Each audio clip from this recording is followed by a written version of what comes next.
काम इन्होंने 10 साल में कुछ नहीं किया, नए पैसे का काम नहीं किया। डबल इंजन की सरकार, गुंडा एलिमेंट्स हैं, मैं उनको गुंडा एलिमेंट्स कहता हूँ, वो गैंग चला रहे हैं। उनका कोई गाय से कोई मतलब नहीं है। जिंदे जी उसके गोबर को खा रहे हो, उसके मुंह में नहा रहे हो, और जब वो मर जाती है तो उसको हाथ लगाने में आपको पाप लगता है। तो ये कैसे गोरक्षक है? 2 बैसाखी पे सरकार है, वक्फ बोर्ड का बिल उनको वापस लेना पड़ा, ट्यूबर वाला बिल भी वापस लेना पड़ा। 6 लाख वोट हैं और वहाँ पड़ रहे हैं 7 लाख वोट, तो 1 लाख वोट कहाँ से आया? उसका भी चुनाव आयोग जवाब नहीं दे रहा है।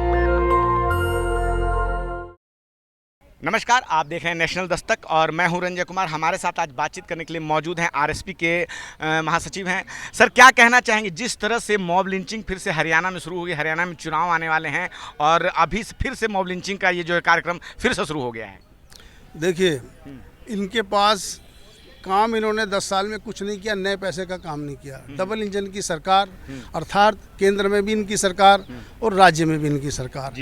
अब आप देखिए, हरियाणा के अंदर मनोहर लाल खट्टर थे जी। उनको इन्होंने हटाया, इसीलिए हटाया कि क्योंकि जन आक्रोश उनके खिलाफ बहुत था। किसानों के साथ जो इन्होंने किया आपके सबको मालूम है।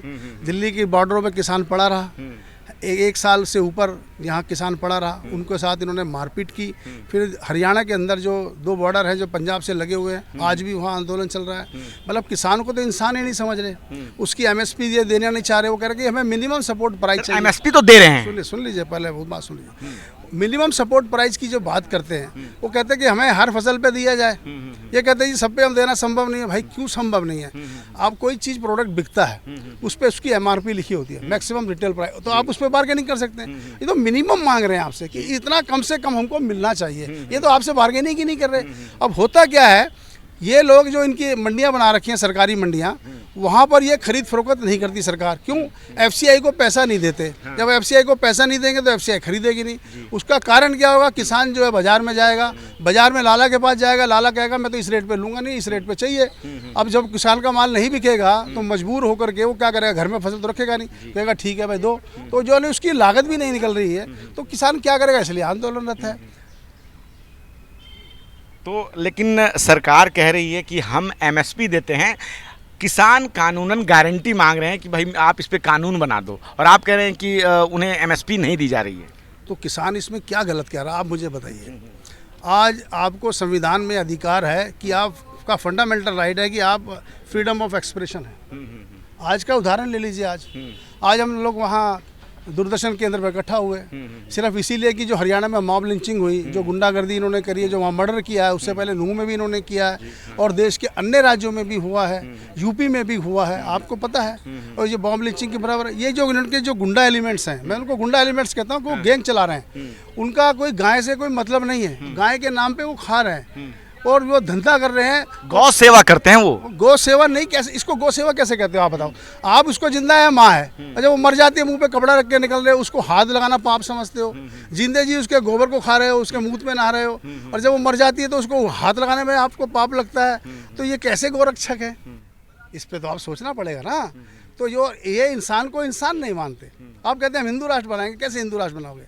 आपको दलित की जरूरत नहीं, आपको पिछड़ों की जरूरत नहीं, फिर आप कितने लोगों को हिंदू राष्ट्र बनाओगे? तो दलितों की बात करती है, पिछड़ों की बात करती है। वो तो कह रही है कि हम तो राष्ट्रपति से लेके हर ऊंचे पद पे, अभी रेलवे चेयरमैन, रेलवे जो आयोग है उसका चेयरमैन बनाया गया है दलित को।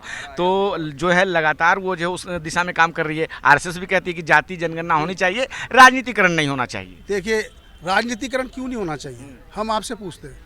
आज अब जाति गणना की बात करते हैं और आज जब ऊपर को उसका अधिकार संख्या बल पे देने की बात करते हैं तो आप कहते हो जातिवाद है। और जब आप प्रधानमंत्री बन जाओ तो जातिवाद नहीं है, कोई दूसरा जाति का बन जाए तो जातिवाद नहीं है। अगर वो इस चीज़ को उठाए तो भाई जातिवाद का बात का? हमें तो जातिवाद की परिभाषा समझ में नहीं आती है। ये जातिवाद कहते किसको है? बस जाति तो सभी जाति है। आप ठाकुरों में चले जाओ, सुन एक मिनट, ठाकुरों में चले जाइए, ऊंचा ठाकुर, उससे नीचे ठाकुर, उससे नीचे ठाकुर। ब्राह्मणों में चलाइए, उच्च कुल का ब्राह्मण, उससे नीचे ब्राह्मण, उससे नीचे ब्राह्मण। तो जाति व्यवस्था तो बनी हुई है भाई, आप ही लोगों की बनाई हुई है, हमारी तो बनाई हुई नहीं। हम तो कहते हैं जाति तोड़ो भारत जोड़ो। आप जाति तोड़ने नहीं देना चाहते तो भारत कैसे जुड़ेगा? तो कैसे हिंदू राष्ट्र बना सकते हो आप, जब आप इंसान को इंसान नहीं मान रहे, मूर्ति में प्राण। जाति जनगणना की बात तो आप कर रहे हैं, वो भाजपा वाले तो कहते हैं कि जाति जनगणना नहीं होनी चाहिए, इससे जातीय भेदभाव बढ़ेगा। तो भाई क्यों नहीं करें जाति जनगणना, जब जाति बनी हुई है, मैंने कहा ना जाति भी आपने बनाई है, और हम जनगणना की बात करें तो आप कहते हो जाति जनगणना नहीं होगी। वैसे कहते हैं प्रधानमंत्री मैं तो पिछड़ी जाति का हूँ, मैं तो बैकवर्ड कास्ट का हूँ, और जब जाति जनगणना की बात आती है कहते नहीं सिर्फ दो ही जाति, एक अमीर है एक गरीब है, और क्या जाति नहीं है। तो ये मतलब समय परिस्थिति के हिसाब से अपनी परिभाषा करते हैं, और इन सही मायने में ये किसी को भी कुछ देना नहीं चाहते। ये ऐसा पर्दा खड़ा कर रहे हैं ताकि जो जनहित के मुद्दे हैं वो पर्दे के पीछे चले जाएं। और जो गोदी मीडिया है, आप तो फिर भी कुछ ना कुछ मुद्दे उठा रहे हैं यहाँ पर, और आपके लिए भी इन्होंने कानून बनाया कि यूट्यूबर ये कंटेंट नहीं डाल सकता, वो नहीं कर सकता, इसको देश विरोधी कहेंगे, इसको वो कहेंगे।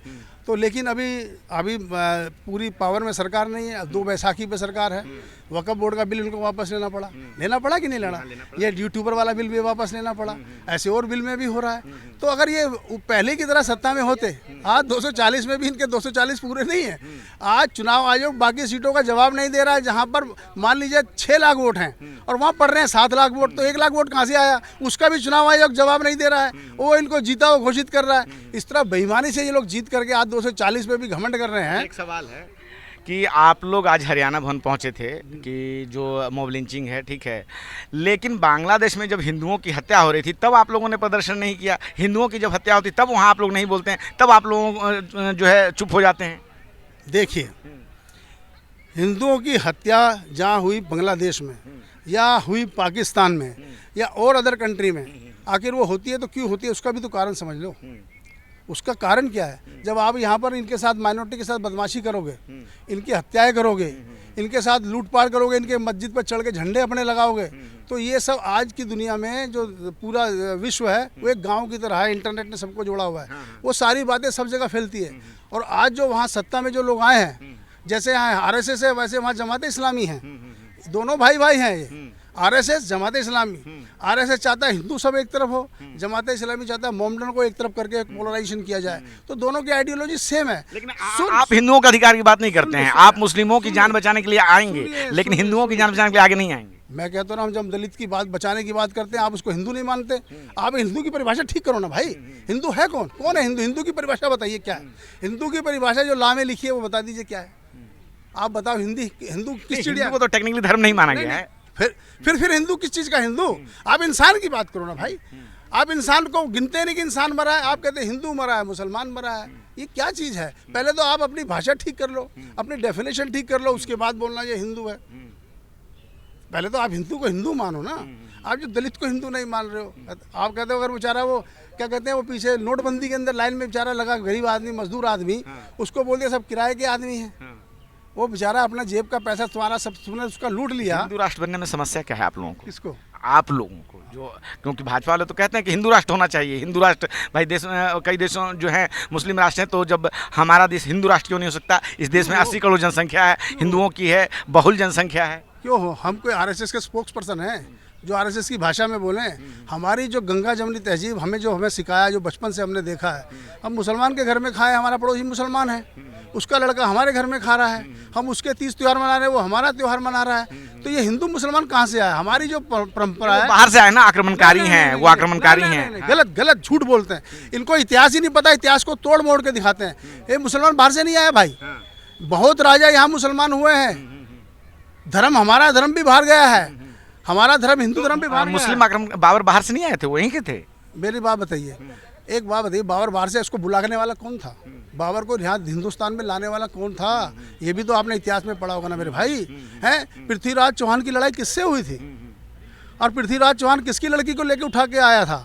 हैं, वो भी तो हिंदू था। कौन लाया था इनको, कौन लाया था? ये भी तो बता दो। हिंदू है क्या चीज़? हिंदू संस्कृति तुम्हारी नहीं है, ये तो यहाँ की संस्कृति गंगा जमनी तहजीब है। आपस में मिलजुल के रहो, भाईचारे से रहो। उधर मंदिर है, इधर मस्जिद है, मस्जिद में अजान होती है, मंदिर में घंटा बजता है, भजन गाए जाते हैं, दोनों प्यार से रहते हैं, ईद में गले मिलते हैं दोनों। तो हिंदू राष्ट्र की परंपरा आई कहाँ से? ये तो बेरों में गुठली मिलाना, झगड़ा लगाना है। आज शिवाजी के देख लो, क्या थे, वो भी मुसलमान थे। रानी झांसी का जो था तोपची कौन था, वो भी मुसलमान था। तो ये तो हिंदू यहाँ से आज आपको अच्छा लगता है इस्लाम, आप इस्लाम में कन्वर्ट हो जाइए, आपको कौन रोक रहा है। आपको क्रिश्चियनिटी अच्छी लगती है, क्रिश्चियनिटी में गई है। आप जो दलित को आप उसको बैठने नहीं दे रहे, अगर वो मान लीजिए उसको कहीं उसको सम्मान मिल रहा है, अच्छा मिल रहा है, वो तो उधर जाएगा। क्यों रहेगा आपके पास, आपका गुलाम है वो, क्यों रहेगा। आप घर वापसी के नाम पे उसको वापस दलित बनाना चाहते हैं। अब घर वापसी ला करके आप उसको अपनी लड़की देंगे क्या, ब्राह्मण लड़की देगा अपनी, ठाकुर लड़की देगा उसको। फिर आखिर तुम कोई टिकाऊ ही नहीं हो तो कैसे हिंदू राष्ट्र होगा। पहले अपना घर ठीक करो, तब सोचो हमें क्या करना है। चलिए ठीक है, तो हमने सुना आरएसपी के सदस्य हैं कि किस प्रकार से अगर हिंदू राष्ट्र बनाना तो पहले सभी लोगों को एक साथ लेके चलिए। सभी जब एक साथ लोग उठेंगे बैठेंगे, सभी के समान अधिकारों की बात होगी, तब एक राष्ट्र बनेगा। क्या है आपकी राय, आप अपनी राय हमें जरूर बताएं। मैं रंजय कुमार, कैमरामैन आशीष के साथ, नेशनल दस्तक। धन्यवाद। नेशनल दस्तक की आपसे गुजारिश है कि अगर इसको बचाना चाहते हैं तो नेशनल दस्तक को सब्सक्राइब करने के लिए रेड कलर के सब्सक्राइब बटन को दबाएं, फिर बेल आइकन की घंटी दबाएं। नेशनल दस्तक को बचाने के लिए बहुत जरूरी है कि हर खबर को शेयर करें, लाइक करें, कमेंट जरूर करें।